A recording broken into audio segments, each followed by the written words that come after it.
Hello and hi, my valuable property investors and property buyers.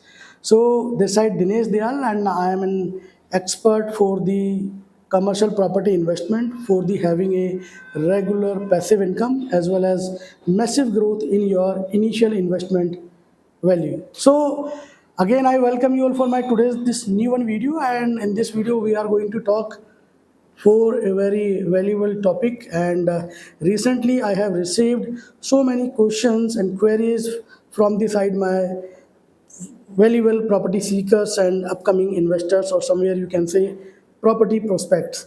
तो उनका जो question है कि हमें किस टाइप की प्रॉपर्टी में इन्वेस्टमेंट करना चाहिए ताकि उनको ज़्यादा कैपिटल ग्रोथ मिले या आरओआई मिले in terms of the passive income, या हम बात करें एज ए रेंटल इनकम।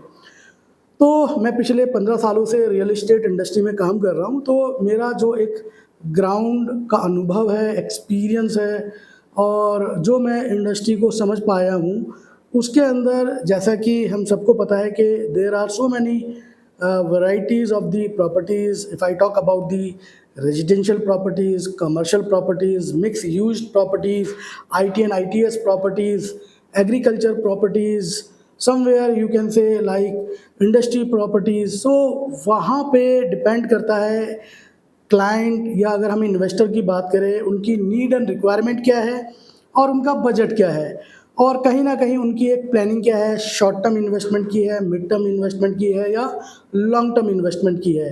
तो इस पे हमें बहुत बारीकी से वर्क करना होता है, जिसमें हम as a real estate consultant, real estate professionals आपकी हेल्प करते हैं। हमारी एक टीम है जिसमें लीगल एक्सपर्ट हैं, कहीं ना कहीं हम बात करें जो रेरा कंसर्न्स के जो एक्सपर्ट हैं, कहीं ना कहीं हम बात करें जो पेपर या जो अदर ड्यू डिलीजेंसी की बात है उसके जो एक्सपर्ट हैं, और मैं अपने आप की बात करूं तो as a sales and marketing expert. और अगर हम बात करें to find a right property, secure property, उस इन्वेस्टमेंट एक्सपर्ट की बात करें तो एज ए टीम हम लोग काम करते हैं, जिसमें हम आपको प्रॉपर एक कंसल्टेंसी देते हैं, सेफ़ एंड सिक्योर इन्वायरमेंट देते हैं। कहीं ना कहीं आपको हम एक कॉन्फिडेंस देने की कोशिश करते हैं कि आपका जो पैसा है, आपका जो कीमती पैसा है, वो सही जगह, सही प्रॉपर्टी में, सही टाइम पे इन्वेस्टमेंट हो।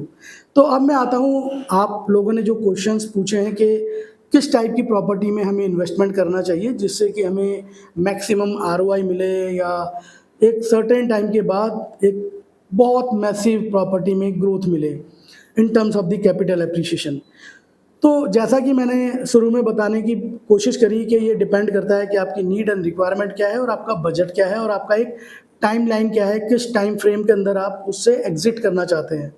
मैं अगली वीडियो में आपको एक टॉपिक पे भी हम चर्चा करेंगे कि व्हेन टू एंट्री और व्हेन टू एग्जिट। ये बहुत बड़ा एक लैकिंग पॉइंट है कि जो मैक्सिमम इन्वेस्टर्स, और कहीं ना कहीं मैं बात करूं जिनको प्रॉपर्टी में पैसा लगाना है, उनको नहीं पता होता है। इसकी बहुत बड़ी वैल्यू है when to enter and when to exit.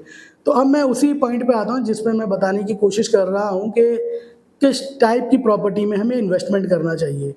तो अगर आप फर्स्ट टाइम बायर हैं तो कहीं ना कहीं आपको अपना एक घर लेना चाहिए, क्योंकि हम भारतीय हैं और भारतीयों के लिए अपना घर होना, अपने एक छत होना, अपनी एक चार दीवारी होना बहुत महत्व रखती है। उसकी एक मार्केट में वैल्यू है, सोशल जो हमारी सोसाइटी है उसका एक कहीं ना कहीं बहुत स्ट्रॉन्ग पॉजिटिव परसेप्शन है, उसकी एक रेपुटेशन है, गुडविल है, प्रेस्टीज का सवाल होता है, और कहीं ना कहीं सोसाइटी में आपकी जो एक पॉजिटिव मार्किंग है उसको कहीं ना कहीं क्रिएट करती है।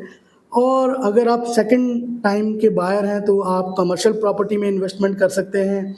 कहीं ना कहीं उससे आप एक इनिशियल स्टेज पे आप अश्योर्ड रिटर्न ले सकते हैं। आफ्टर पोजीशन उसमें आप एक एक्चुअल लीज गारंटी का एक बेनिफिट उठा सकते हैं, और after a certain time, if I talk about the after 5 years 10 years, you can have a very great chance to have the massive growth in your initial capital investment amount। और इसके अलावा अगर मैं बात करूं सदाबहार इन्वेस्टमेंट की, जी हाँ, वो आप ज़मीन में इन्वेस्टमेंट कर सकते हैं। ज़मीन, you know very well, land जिसकी कोई मैन्युफैक्चरिंग नहीं है, जिसका कोई एक प्रोडक्शन डिपार्टमेंट नहीं है, बिल्डिंग 10 स्टोरी की भी हो सकती है, 15 स्टोरी की भी हो सकती है और 100 स्टोरी की भी हो सकती है। बट लैंड का कोई एक्सपेंड या उसको एक्सपेंडिचर की बात करें, मैन्युफैक्चरिंग की बात करें, एक्सपेंडिचर मैं गलत बोल गया, मेरा कहने का मतलब है उसको एक्सपेंड करने की बात करें तो उसकी पॉसिबिलिटीज़ बिल्कुल ज़ीरो है। एग्रीकल्चर लैंड में आप इन्वेस्टमेंट कर सकते हैं, फार्म हाउस में आप इन्वेस्टमेंट कर सकते हैं। तो इस तरह के सेगमेंट है जिसमें आप अपने कीमती पैसे को लगा सकते हैं। मुझे उम्मीद है मेरे इस वीडियो में बताई गई इन्फॉर्मेशन आपके काम की होगी। अगली वीडियो में जल्दी मिलते हैं, तब तक आप ध्यान रखिए। धन्यवाद।